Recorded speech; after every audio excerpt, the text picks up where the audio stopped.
Assalamualaikum warahmatullahi wabarakatuh. Kembali bersama dengan Agung Budiartati. Pada kesempatan ini saya akan berbagi pengetahuan tentang gaya bahasa retoris. Gaya bahasa retoris suatu penyimpanan konstruksi biasa dalam bahasa yang digunakan untuk menimbulkan efek tertentu.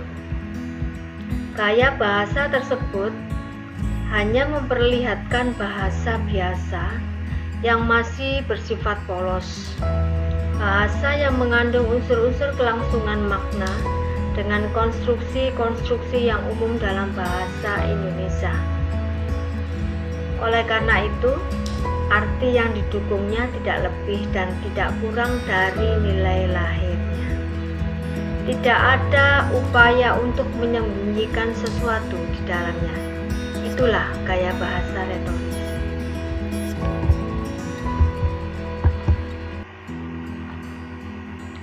Aliterasi adalah gaya bahasa yang berwujud pengulangan konsonan yang sama. Contoh, takut, titik, lalu, tumpah. Konsonan yang dimaksud adalah konsonan T dalam kata takut, titik, lalu, tumpah. Nah, dalam hal ini, gaya bahasa yang berwujud perulangan konsonan yang sama biasanya digunakan dalam puisi dan kadang-kadang juga dalam prosa untuk perhiasan atau untuk makna penekanan. Selanjutnya adalah asonansi, adalah gaya bahasa yang berwujud pengulangan bunyi vokal yang sama. Contoh, kura-kura dalam perahu, pura-pura tidak tahu. Vokal yang sama adalah untuk sekedar keindahan puisi ataupun prosa. Kata-kata tersebut memiliki bunyi yang memperkuat keindahan sebuah karya. Contoh tersebut adalah kura-kura dalam perahu, pura-pura tidak tahu.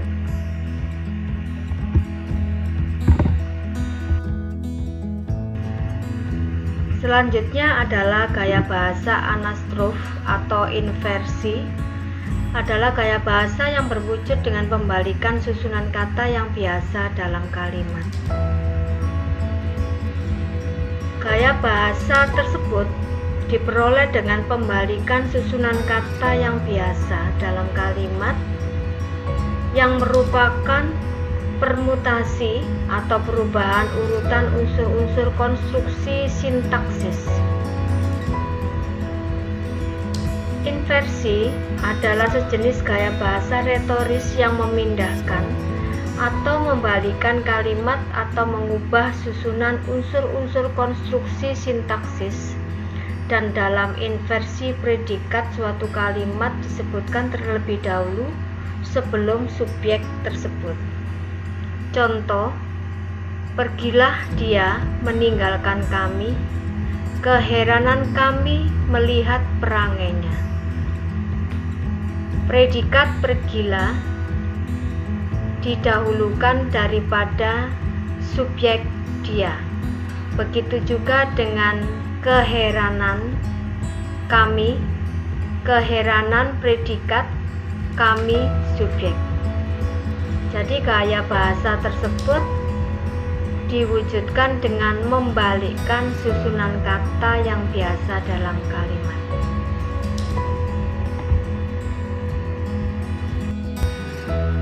Selanjutnya adalah apofasif dan preterisio, adalah gaya bahasa yang sepertinya penulis menegaskan sesuatu namun tampaknya menyangkal. Hal ini merupakan sebuah gaya ketika penulis atau pengarang menegaskan sesuatu namun nampaknya dia menyangkal. Adalah gaya bahasa yang digunakan oleh penulis untuk menegaskan sesuatu, namun tampaknya menyangkal. Berdasarkan hal tersebut, maka gaya bahasa yang menggunakan kata-kata untuk menyangkal fakta yang sebenarnya dapat dicontohkan sebagai berikut. Jika saya tidak menyadari reputasi kejujuran Anda, namun sejujurnya saya ingin mengatakan bahwa Anda pasti membiarkan Anda menipu diri sendiri. Gaya bahasa ini ditandai dengan kalimat yang seolah-olah menyangkal fakta yang sebenarnya.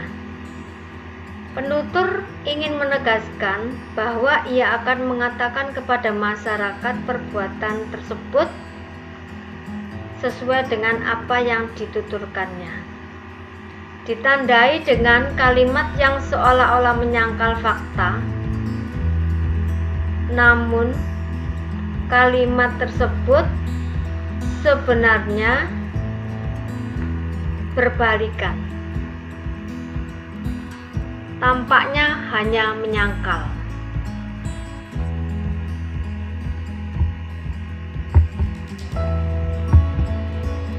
Apostrof adalah gaya bahasa pengalihan amanat dari yang hadir kepada sesuatu yang tidak hadir. Dalam hal ini contohnya, "Hai para dewa di surga, datanglah, bebaskan dari belenggu penjajahan." Gaya bahasa tersebut berbentuk pengalihan amanat dari yang hadir kepada sesuatu yang tidak hadir.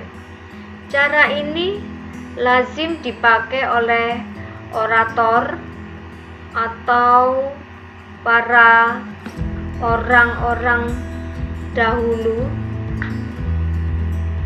Selanjutnya, dapat disimpulkan bahwa sejenis gaya bahasa yang berisi pengalihan amanat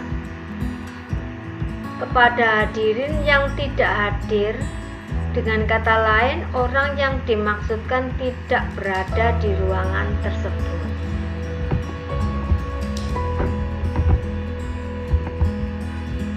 Selanjutnya, asindeton adalah gaya bahasa yang berupa acuan yang bersifat padat, kedudukan kata, frasa, klausa yang sederajat tidak dihubungkan dengan kata sambung.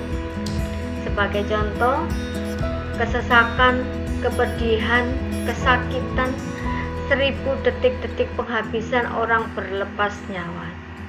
Di antara kata-kata tersebut memiliki kesejajaran, namun tidak sedikit pun dipisahkan dengan kata penghubung, hanya dipisahkan dengan tanda koma.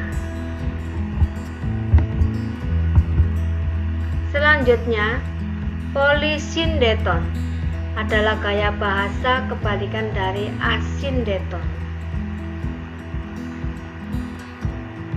Beberapa kata, frasa, atau klausa yang berurutan dihubungkan satu sama lain dengan kata-kata sambung. Gaya bahasa ini sebagai kebalikan dari asindeton. Sebagai contoh, kemanakah burung-burung yang gelisah dan tak berumah dan tak menyerah pada gelap dan dingin yang akan merontokkan bulu-bulunya. Gaya bahasa tersebut menggunakan kata sambung sebagai penghubung dan kebalikan dari asindeton. Di sini kita temukan bahwa kata penghubung adalah kata dan yang menghubungkan kemanakah burung-burung yang gelisah dan tak berumah dan tak menyerah pada gelap dan dingin yang akan merontokkan bulu-bulunya.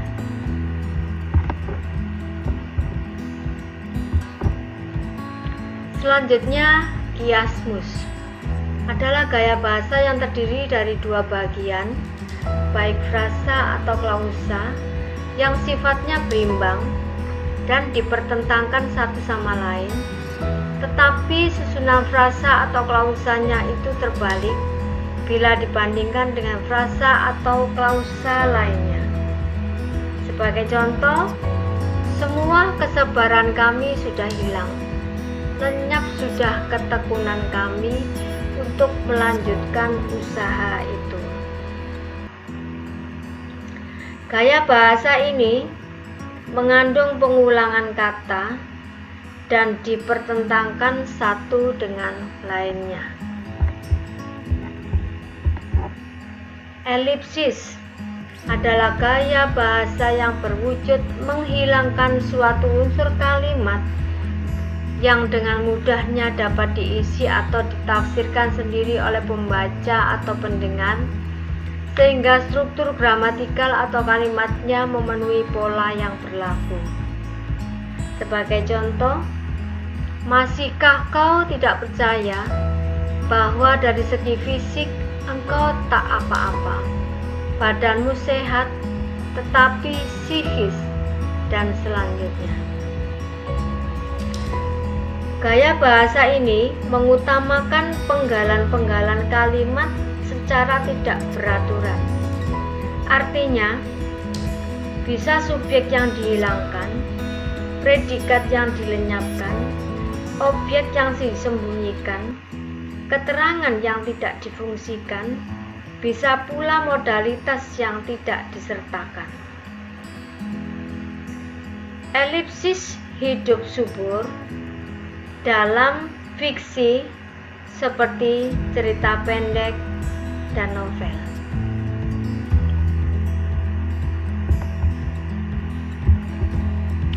Eufemismus adalah acuan berupa ungkapan-ungkapan yang tidak menyinggung perasaan orang atau ungkapan-ungkapan yang halus untuk menggantikan acuan-acuan yang mungkin dirasakan menghina, menyinggung perasaan atau mensugestikan sesuatu yang tidak menyenangkan. Contoh, ayahnya sudah tak ada di tengah-tengah mereka. Arti sesungguhnya adalah ayahnya sudah mati.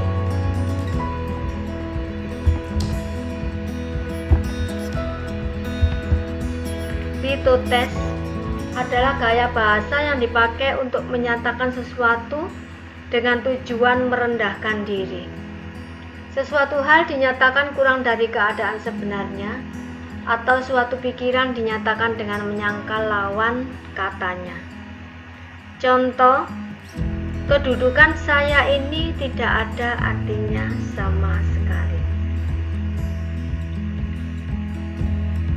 Gaya bahasa tersebut tampak betul bahwa yang dipakai untuk menyatakan sesuatu dengan tujuan merendahkan diri.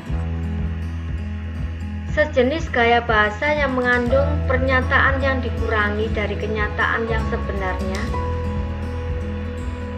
dan juga sebagai gaya bahasa yang membuat pernyataan mengenai sesuatu dengan cara membuat pernyataan mengenai sesuatu dengan cara menyangkal atau mengingkari kebalikannya. Ungkapan dan pernyataan tersebut dalam lingkup dengan gaya bahasa yang memaparkan kata-kata yang merendahkan diri di hadapan orang lain dengan fakta yang sebenarnya, atau mengandung pernyataan yang dikurangi atau dikecilkan dari makna yang sebenarnya.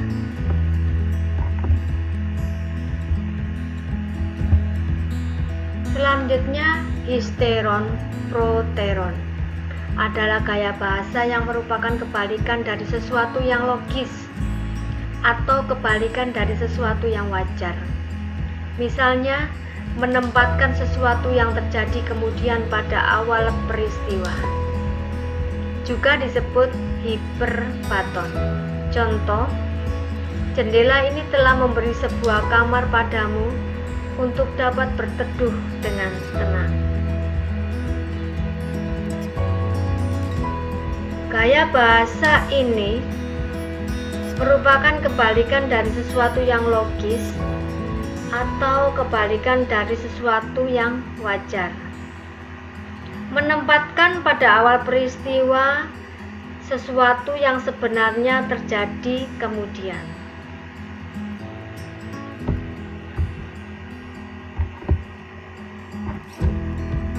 Nah, teman-teman, itulah beberapa contoh gaya bahasa retoris.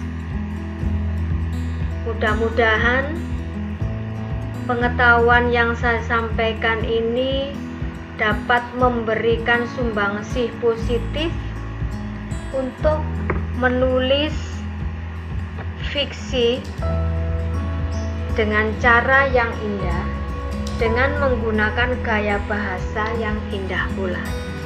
Akhirnya, semoga bermanfaat. Wassalamualaikum warahmatullahi wabarakatuh.